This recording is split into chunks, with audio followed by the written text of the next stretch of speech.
Paano po yun si Enoch at si Elias na hindi nakatikim po ng kamatayan? Nasa langit na po ba yun? Sino nagsabing hindi nakatikim ng kamatayan? Parang narinig ko rin po yun. Oh, hindi. Nakamatay nga. Basahin natin. Sa pananampalataya, si Enoch ay inilipat upang huwag niyang makita ang kamatayan. No. Inilipat siya para huwag makita ang kamatayan. Ano? Dinala siya papunta, tinaas. Kasi Elias, ano? Pero anong assessment ni Pablo?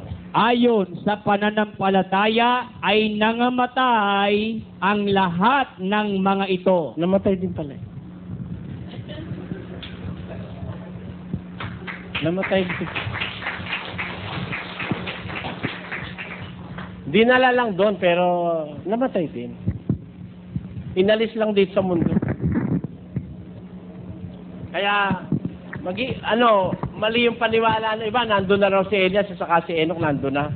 Kung nandun si Elias at si Enoch, lalabat nauna pa sila kay Kristo ron. Hindi ako papayag nun. Bakit? Hindi papayag ang Ama nun. Bakit? Dapat si Kristo laging una. Kaya hindi siya pwedeng maunahan sa langit, galing sa lupa. Gusto niyo mabasa batayan? May batayan yun eh. Hindi dapat maunahan si Kristo sa anumang bagay. Kung lalabas, nauna pa sila kay Kristo, lalabas doon sa punto na yun, naunahan nila si Kristo.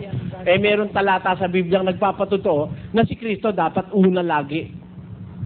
Kaya mula sa lupa, ang unang nakaakyat sa langit si Kristo.